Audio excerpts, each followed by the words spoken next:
I'm Glenn Bottomley, and I'm the Chief Marketing Officer at Taylor Corporation. I'm in my 13th year at Taylor, and I'm responsible for central management of all of our marketing resources that support all of our enterprise groups and business units. That includes market intelligence, and our customer relationship management, our CRM platform, and creative and design, and our interface to all of our business units and digital marketing.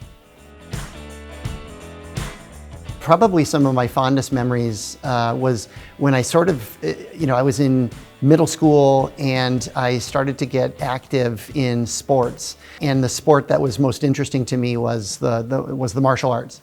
And so I was involved in Japanese Kenpo and in Korean Taekwondo. The instructor who I sort of mentored under, he was the individual who taught or learned under a gentleman named Ed Parker, who brought Kenpo to America from Japan. And so I was really one step removed from the person who literally brought Kenpo to America. And so this, individual was sort of, if you saw Karate Kid, Pat Morita, his name was Nick Serio. And so that was sort of that very early discipline days. I was sort of an undisciplined, kid growing up. I was just, I was an average student, nothing really, kind of caught my eye. And then all of a sudden I got involved in the martial arts, and that changed everything. And I remember growing up, this individual I still remember I went to a summer karate camp, and I went, and I was so awkward and everything was wrong, but after those 2 weeks, I just fell in love with the sport. And I had no idea that it was going to provide so many life skills for me as I grew up. And those life skills of achievement and of patience and of discipline and of accomplishing a goal and working really hard towards something. And I started to compete in karate tournaments. And so that was really one of those foundational periods of my life that sort of changed, a lot of the direction. It was so important to me because only until I got into the martial arts did all of a sudden my academics took off.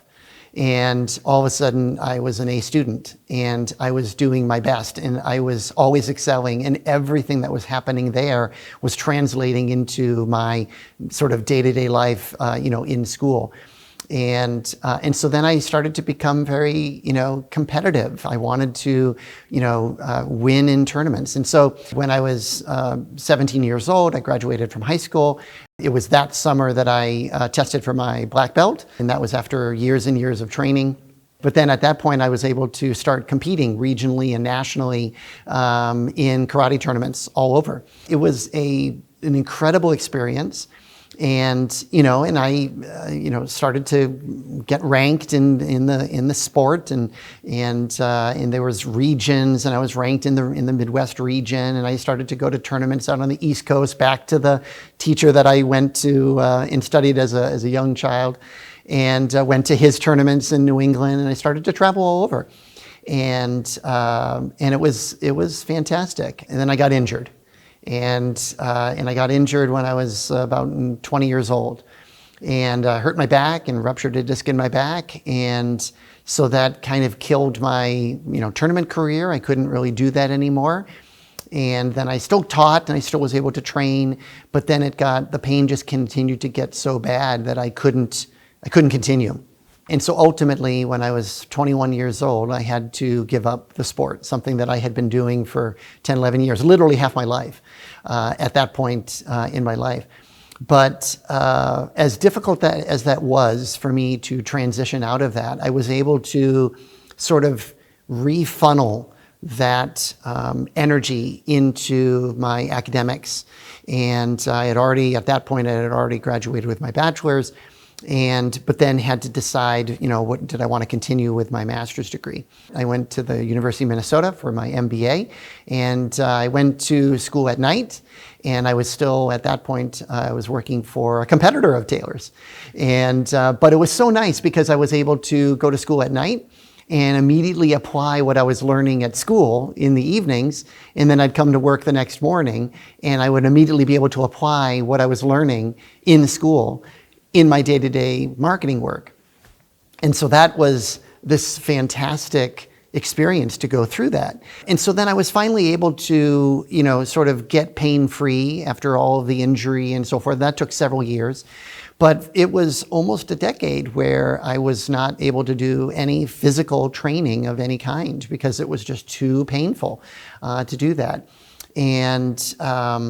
But at that point, my career started to progress. I started to continue to grow. I graduated with my MBA, and I was able to sort of push that competitiveness and the challenge into my career. I think the martial arts was what helped me sort of become who I was in my development as an individual.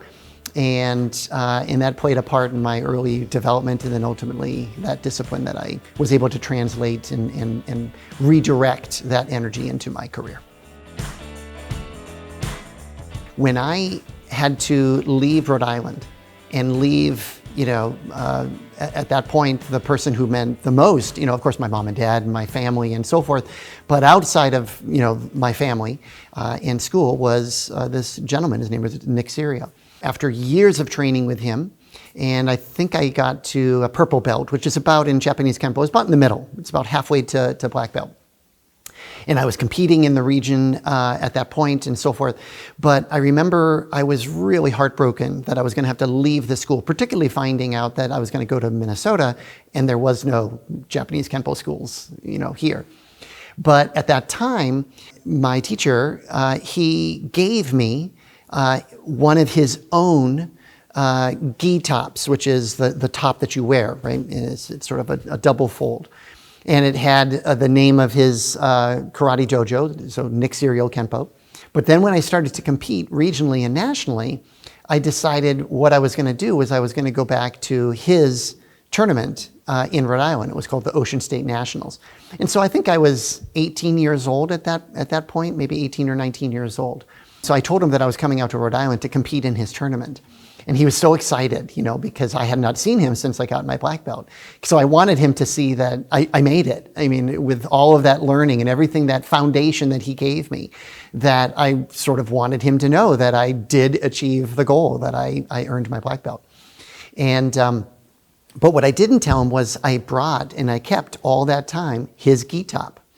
And so then I went to the tournament and I was wearing my Minnesota gi top, which was at that point was called USA Karate. And but when I went there, I wore that uniform. But then right when I was competing in the ring, he happened to end up being the center judge of the ring that I was competing in a weapons division. And I was using a bow, which is like a 6-foot staff. What he didn't see was then I quickly went to the locker room and I changed into his gi top. And then I had a hakama, which is sort of this very traditional Japanese skirt that you wear in a tournament.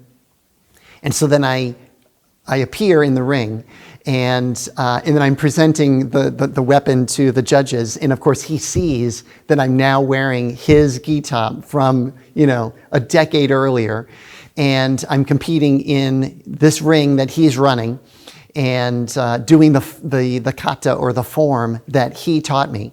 It was so emotionally moving to close that chapter, to be there with him as he saw, me progress. And then what was so great was then I went to an open hand form division and he was, sort of cheering me on because I was all by myself in Rhode Island there. I didn't know anybody else.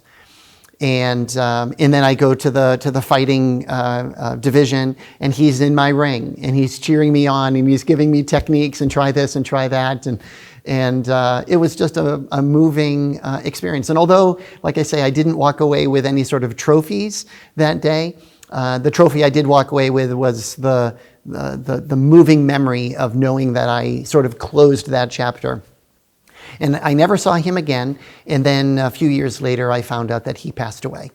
And so it was very special for me to be able to close the loop with me to that early, those years early on, and then to be able to go and find that I was able to thank him in a way that was presenting the gift that he gave to me back to him. I still remember my mom and dad giving me, in my birthday in December, they gave me a small computer, and it was called, I still remember the name to this day, it was called the Timex Sinclair 1000. And it was this small little black computer, and you'd hook it up through a cable to your television. And it had a small little membrane keyboard, and you would load software into it through a cassette tape. And so you'd have a little cassette player, and you'd put the cassette tape in, and you'd press play, and then it would hear the sound, and that's how it would load the program. So you'd want to play backgammon, great. You'd want to play chess, great. You want to program the software, great. You could do all that, and it was, you could play all these fun video games, and I would learn, how to play that with I had an Atari, and video games was so fun. But only until I got that Timex Sinclair 1000 did I suddenly realize this passion that I love for technology. And so then I would quickly find that I would program, these, fun little programs. And then there was a whole marketplace for people to sell these programs. And so I still remember programming a sort of like a military game. And so this military game had these buildings on the base of your television monitor. And so my dad helped me create sort of create this with a 3D image. So there was a shadow. So I'd create these random images of these, the buildings would, so it looks like you're flying through a cityscape. And then you would have this helicopter that would only go up and down on the right side of the screen, and all you could control was going up or down.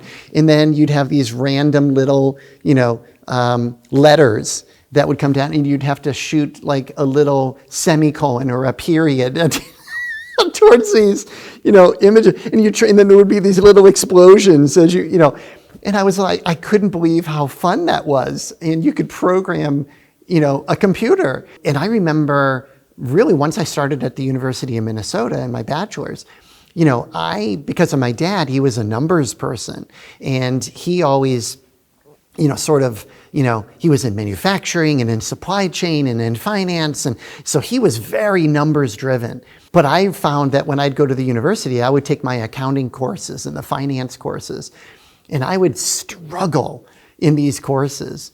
And I would study for hours and days for a final exam, and I'd get a B or a B minus. But then, a couple years into my bachelor's degree, then I started to get to take other courses, and I would be in my marketing courses. And all of a sudden, my marketing courses, the questions I'd get asked, I just felt like I knew every one of the answers, and I always was raising my hand in the marketing classes. Or the technology classes. And yet I found that then some of my fellow students that were excelling in the accounting courses and they were suddenly struggling in the marketing courses. And I suddenly realized I had this epiphany that I'm a marketer. And this was a very, very important period of time. This was my second or third year at the University of Minnesota. And so then that started to direct my academic attention towards more marketing and towards more technology. And then, of course, now marketing and technology are so intertwined that my passion for marketing, my passion for technology, it's this perfect blend today in my career today. It was good to get that all done early in my career to be able to balance both professional and work. I think it's really difficult if you were to do one or the other, and then try to, if I was only doing the career and then go back to school and try to, so I just tried to do it very early on, in my career. So, and I just felt that after my bachelor's degree, if I waited more than a year, I took 1 year off just to get that sort of mental break. But I knew that if I were to wait a little too much longer, it would be too tempting not to go back. And so then I just waited that year, went back, got my master's. I then waited 1 year and then started the PhD. And so I just felt like I had to keep in the grind to maintain that balance of both the professional and the academic. But I do feel that once I got finished and I finally finished the PhD, that was where I could really focus on career, really moving into, 100% effort into how can I progress, how can I enhance my own education professionally, and how can I continue to grow, as a business professional. For me, I always thought it would be great after I finish my professional career and when I retire to teach at the university level. And the best way to teach at a university level is to have a PhD. So I also viewed it as, if I get my PhD now, then not only is it going to help my career, but then once my professional career and I, hit age 65 and I retire, it could be a really natural transition into teaching at the college level. And so it was sort of kind of planning for the future as well. So part of it was the achievement, part of it was I knew it was going to help me in my career, and part of it was my next career after my professional career. My mom and dad were amazing. My mom worked for a little bit when I was growing up as an administrative assistant, and then moved into just being full-time mom. My dad was always my greatest coach. He was the person, particularly in my early career days, where if I didn't quite understand why something was happening in an organization or this or that, my dad was always the one that was like, well, look at it this way or take a look at it that way. And because he had worked his whole entire career in the business world. So he was able to always speak to me with some insights that were very unique to the business world. Whereas my mom was always trying to make sure, was I eating? Make sure I'm getting my sleep, make sure, and just kind of, interpreting situations in a certain way. And so they were always really great coaches for me in my early days. I would say the most important thing about family is everybody accepts you for who you are. And they support you no matter what goal you're trying to achieve, whether you achieve it or if you don't. Their family is always on your side. My very first job ever, I was in high school and I worked at the Eden Prairie Community Center. And I worked as a disc jockey for the ice arena. And so I loved music. I was a drummer. I was in a band. Our band was called Prime Suspect. And we played all sorts of rock and roll and pop music and you name it. And so I had a love of music. And so I went to the Eden Prairie Community Center. They needed a DJ. We would do play the music over the open skate times. Friday night with the disco ball in the ice arena. Saturday afternoon when you'd have more figure skaters out practicing. Saturday night with the disco ball. Sunday afternoon. And it was just a blast. And I could be sort of a character. And I would bring music and I would bring outfits and, I would do everything to be kind of a character that people would come to see. And you'd have a microphone and this was all this kind of, fun experience. And then my first job was I was at Jostens. And so I worked at Jostens and I started in sales.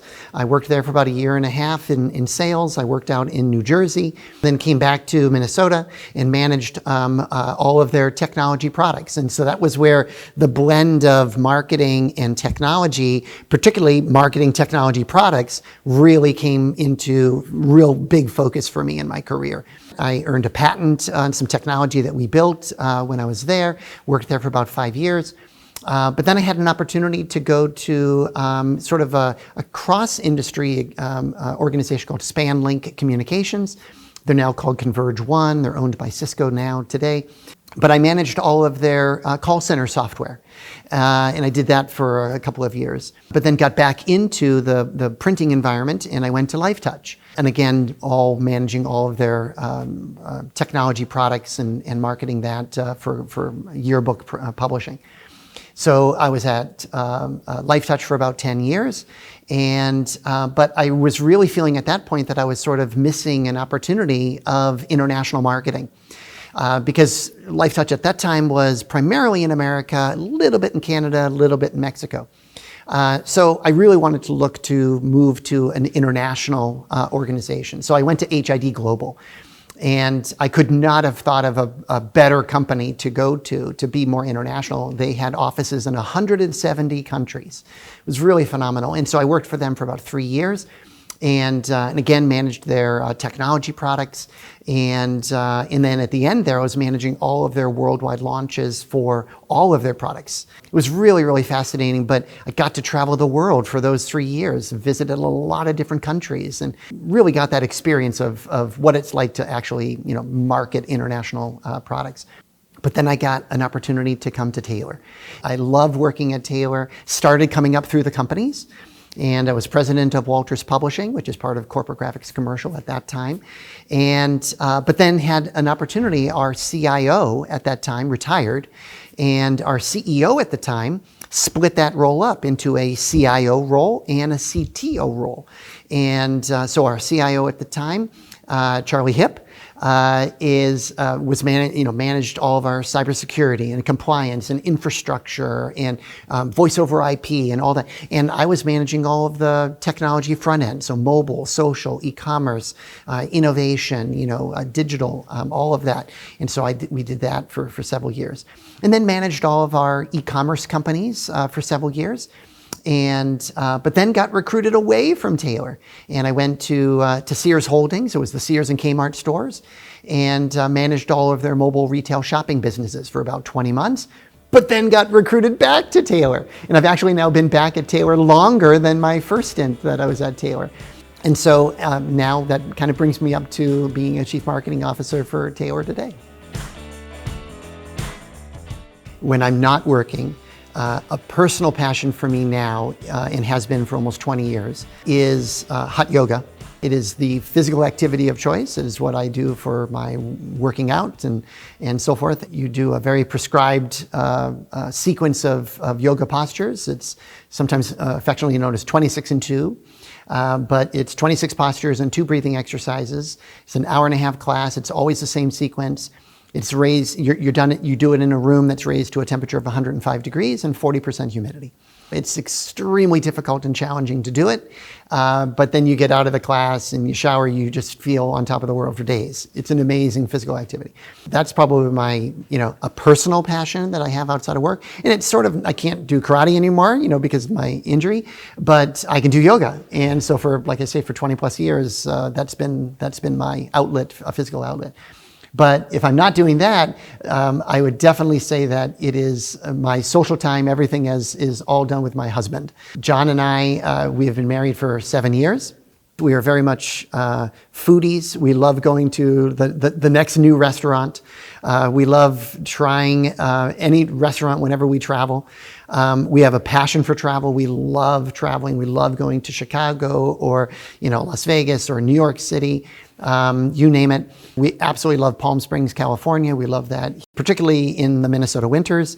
We love going to Palm Springs during the winter time for vacations. We both have a shared passion for theater. My husband, John, is an actor, and he is a singer, and he acts in community theater productions all year long, 3 to 4 productions a year. And I've always loved theater. I love going to theater. And I remember a year after we got married in 2019, I actually surprised John because I got us tickets to go to the 2019 Tony Awards, which was a huge experience. It was so much fun. And so here we are, and this was of course pre-pandemic, but we're at Radio City Music Hall.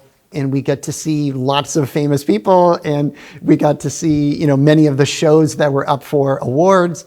And we always go to New York every year for a week, and we see, whatever the, 2 or 3 shows that interest us that are there. And of course, we always watch the Broadway shows that are in the traveling productions that come to the Twin Cities of Minneapolis and St. Paul. When I'm not at work, what recharges me is the time that I spend with my husband, John. Years ago, I learned something that you can say to a loved one. Loved one comes to you and it starts to ask you questions, or how's things going, and maybe things aren't going so good. One of the best questions that I learned you can always ask is, right now, do you need to be heard? Do you need to be helped? Or do you need to be hugged? And he kind of intuitively knows Which of those? Sometimes I just want to vent. I just need to be heard. I don't solve anything. I just need to be heard. Sometimes I do need to be helped. It's like, what ideas do you have? How can this, be? And sometimes something is so painful that, a loss of a loved one or something, where you just need to be hugged. When my dad passed away, it was really, really hard for me.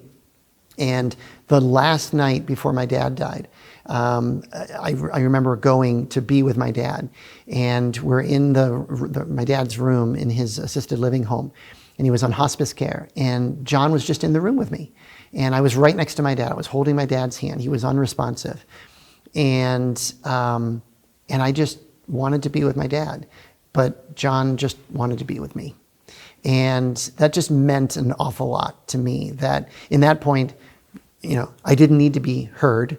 I didn't need to be helped. I just needed to be hugged. He just needed to be there. And so then I remember we went home that night, and we got home, and the next morning, the nurse called me and my dad passed away. And after only 3 days in hospice care. So my dad passed very, very quickly once he made the decision. He made the decision to go into hospice care. But John just knew what to do. And so for me, it's sort of like, I mentioned earlier about the importance of family, and that family are always there. They're always listening. John's very much the same. He's very much my, the most important person for me in my life. He just sort of knows what do I need? What is the most important for me right now? Yeah. The part that I think that I love so much is that the culture at Taylor, it's very much a family. But the culture at Taylor is one of, we talk a lot about our values of there's always a better way. And there is so much truth to that in our culture. And that's one of the things that I love so much is every role that I've had at Taylor, we're always trying to be better than what we've just done. Can we grow and have more sales this year? Can we have a better product this year? What are we going to do next year to be better than we are this year? In all of the functional areas that I help to lead, I think that's something that I try to instill in every one of my leaders is establish aggressive goals, put everything and all the resources we need around it, put the focus around it, and when you do that and then you achieve those goals, not only does it just feel great, but then it's a shared win for the organization. The thing that I love about Taylor so much is our culture and about how it understands that an employee is a full package, and that we, by supporting the employee as a whole package, helps them be successful and it helps our organization grow. That's a special characteristic of Taylor. It's something that I really, really love.